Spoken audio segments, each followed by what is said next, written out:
Yo, what's happening? It's Apex, and you are now tuned into the Apex 3900 show. Don't forget to like, share, and subscribe. And I'm Bizak with another Clizak.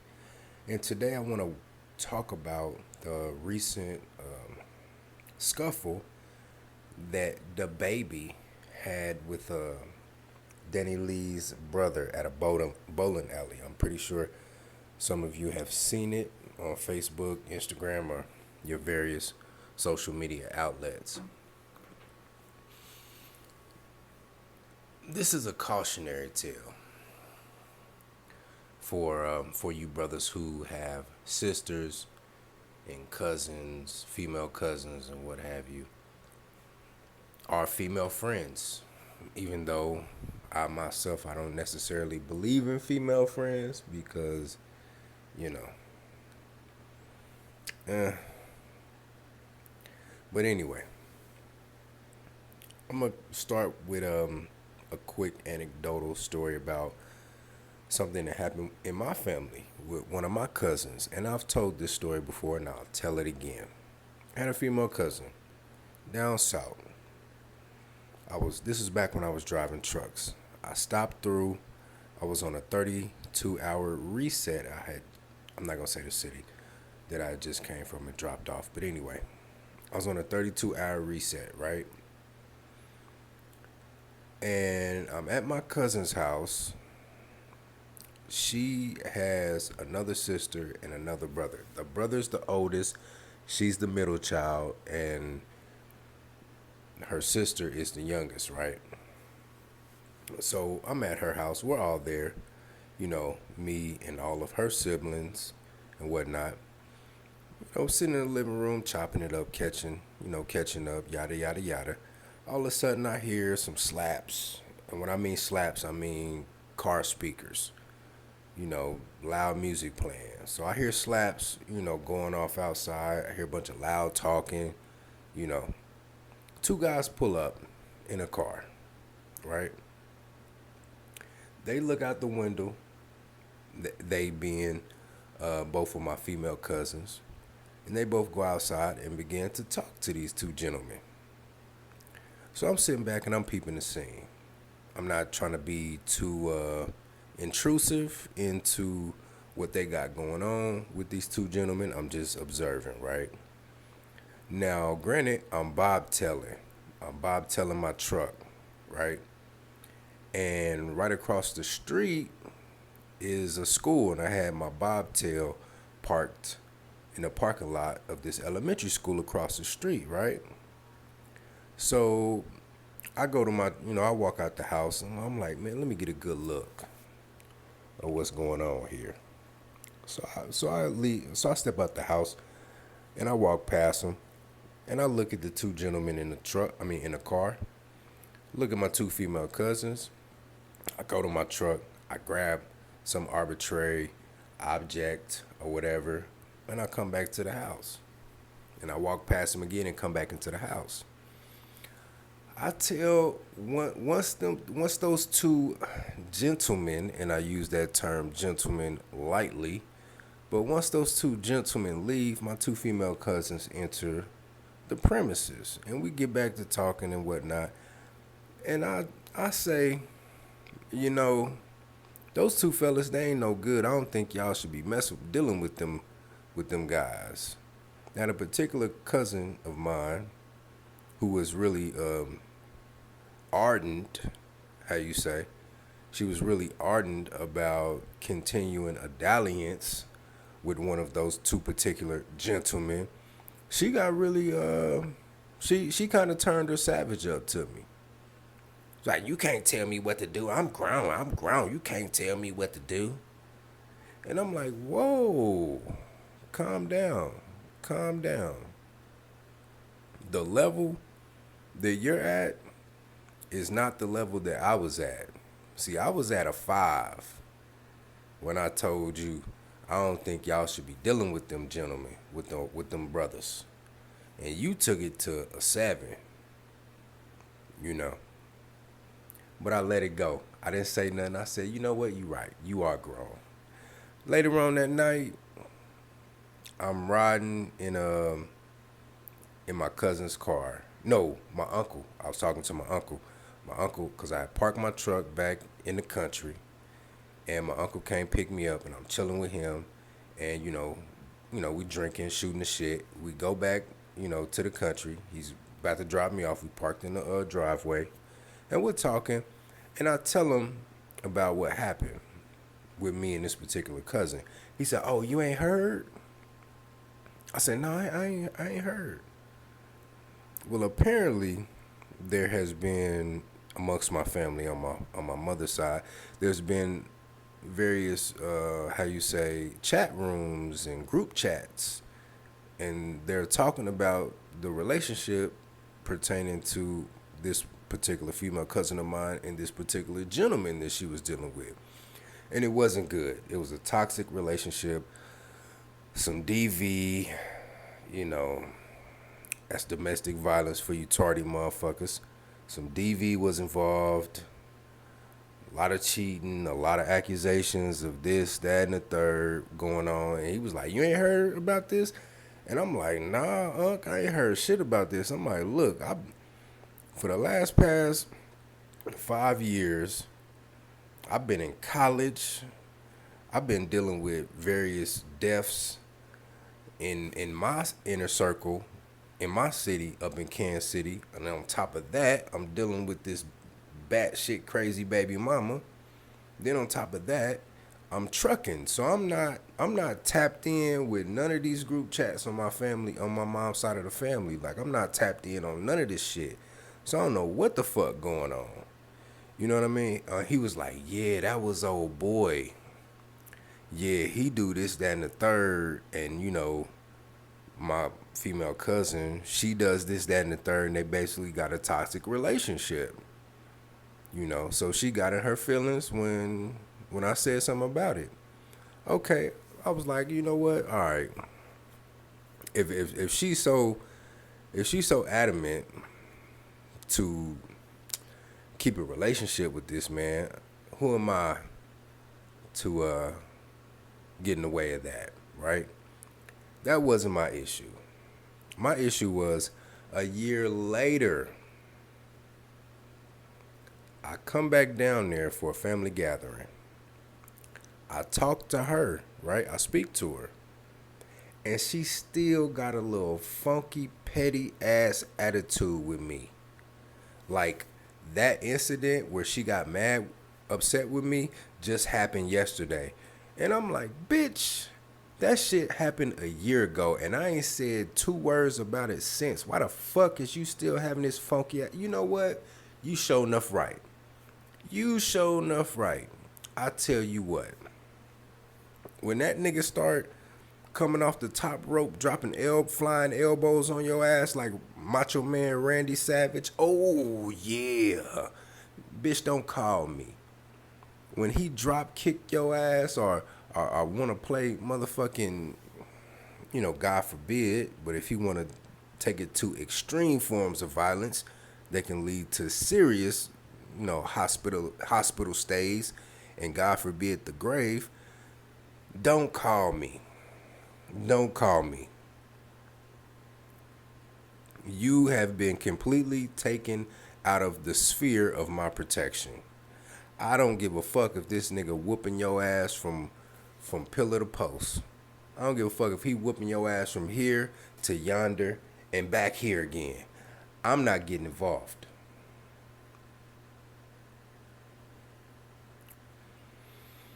And brothers,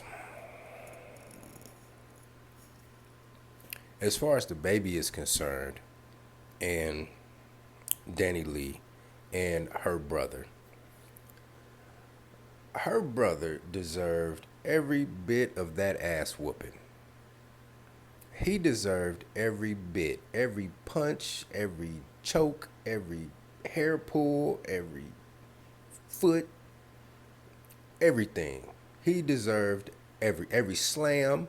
He deserved it.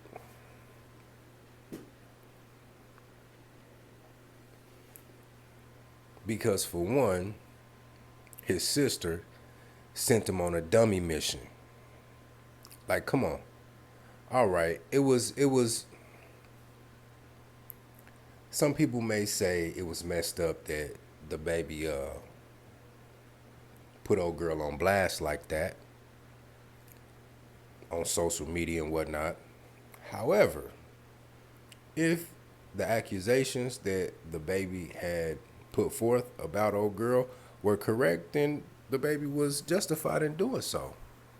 But the fact that she sent this man on a crash dummy mission and he took the crash dummy mission and he got crashed, he deserved it, you know?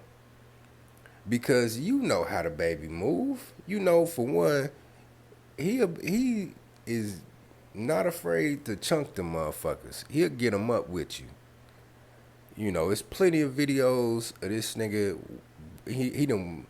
I don't even know what that other gentleman's name is. That's from North Carolina that tried him and got put to sleep. And this nigga was assed out. I'm talking about his drawers was showing. This nigga had shit stains in his drawers and shit. You know what I'm saying? Then on top of that, the baby done murdered somebody. Well, not murdered, but, killed a man in self-defense in a Walmart. So you already know what type of time he on. You basically going on a suicide mission, man. And you deserve it.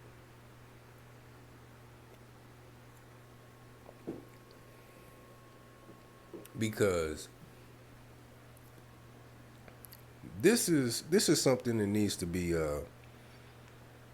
put forth. Because too often brothers are so quick to be the attack dog for females in their family and their proximity. They're too quick to do that. And I think more of this needs to happen. I think more of these, how Mr. Palmer says, these simp enforcers, they need to get smashed. If you are a simp enforcer and you step to a gentleman, now I'm not advocating violence. I'm advocating for brothers to protect themselves. But if you are a simp enforcer and you step to a brother on the behalf of a female who is clearly uncouth and out of pocket, you deserve everything you got coming to you, man. Cause shit ain't sweet, man. It is not sweet. And I let the shit known early when I was dealing with my baby mama. I let her people know early, I'm not for none of that sucker shit. You bring that sucker shit my way, there will be blood. Whether my blood or one of your folks' blood, but there will be blood. You know what I'm saying? And I, with my mindset and how I move just on a day-to-day, because this kind of troll, let me fuck with this let me fuck with this dude, because I think he got something to lose type of attitude, that's going to get a lot of people fucked up. You know what I mean? Because like I said before, when I leave my house every day and I go out into the real world, as scary and as dangerous and as tumultuous as it may be, I'm all of that and some. There was a line out of the Deep Blue Sea that LL Cool J said. It was a prayer before they let the last chamber of the boat flood. He said, "Yea, though I walk through the valley of the shadow of death, I fear no evil, because I'm the meanest motherfucker in the valley, and I carry a big stick." You know what I'm saying? You feel me? So when I go out, and I may encounter people who may want to troll me or who may want to try something with me, I let them know it's going to cost you. It's going to cost you. Even if I don't let them know, I'm thinking in my head, and I'm already mapping out in my head, okay, 3 moves ahead. But I'm thinking in my head, it may cost you a little or it may cost you a lot, but it's going to cost you. Fucking with me, there will be a price to pay. Are you willing to pay that price? You know? Are you willing to take that ride? You know?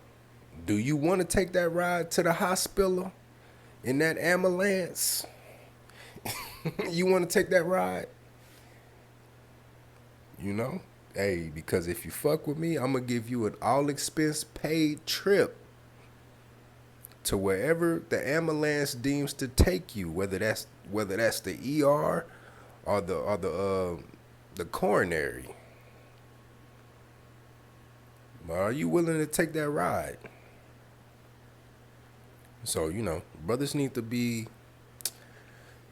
brothers need to, instead of trying to affect other people, i.e., your sister's baby daddy or your sister's boyfriend, husband, etc., or your cousin's baby daddy, boyfriend, husband, etc. Instead of trying to correct them, you need to focus your attention on correcting your sister or your cousin or your auntie.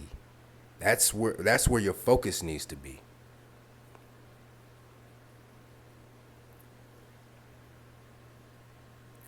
Because brothers are getting hip to this, oh, you gonna dispatch your cousins or your brothers on me because I'm not doing quite what you want me to do. So you gonna dispatch the goon squad on me to try to put some straightening to me. All right, I got something for them. I got something for them. And brothers getting tired of that. Now I'm not saying that if you have a sister or a cousin and whatnot, and she is on the up and up, and old boy, wants to come off the top rope like Macho Man Randy Savage, I'm not saying not to put some straightening to him. I'm not saying that there is no situation to where the man who's dealing with a female family member of yours doesn't need straightening put to him. I'm not saying that at all. I'm saying brothers need to use better preventative methods. Because violence should always be the last resort. It should always be the last resort. Even in my personal life, how I move when the way that I move.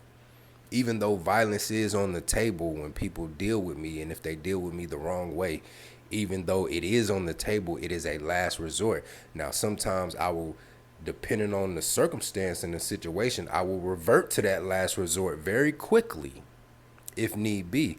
But it's the last resort. I'm going to use every measure possible, given the situation, that I can use to avert the situation, or to, how you say, solve the problem. But it is on the table. But once again, brothers need to ask a lot more questions. Don't just believe, don't just fall for, your female cousin calling you up and she got her crying voice on. He did this. Snotting and shit like Roscoe off of Martin and shit, telling you some sob story about what her baby daddy or what her boyfriend or husband did. No. You need to inquire of her. First of all, you need to inquire of her character, because you know her. You grew up with her. You know exactly what she's capable of. She didn't try to push your buttons when y'all was kids and teenagers and young adults. She didn't push your motherfucking buttons. You have to juxtapose the manner in which she treated you against the manner in which she possibly is treating said baby daddy, boyfriend, or husband.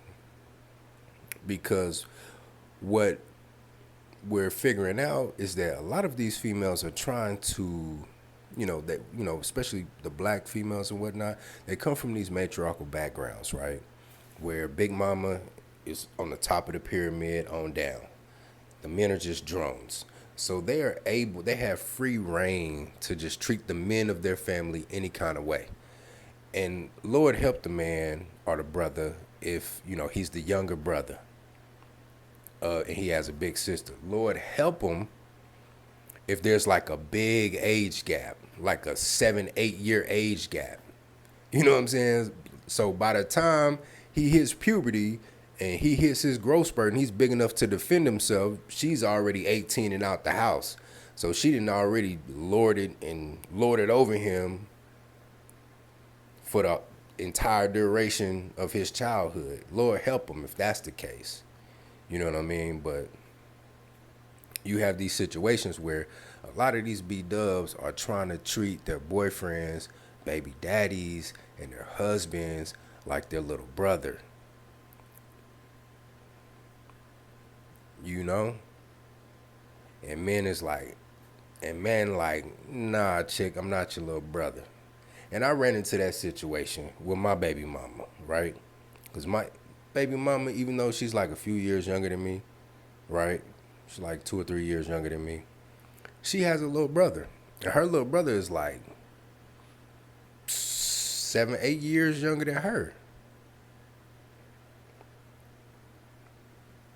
And I can only imagine how she was treating him when he was coming up, because he wasn't nowhere near, big enough to even remotely defend himself.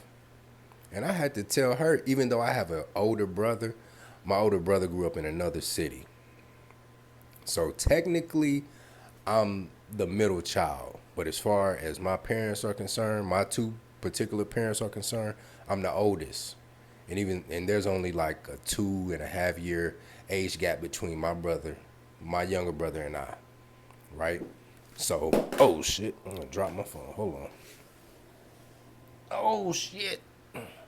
Yeah, excuse me. I did leg day. I did 2-a-days on the legs the other day. My shit is bumping. But anyway, I'm looking at the chick like, chick, what the you?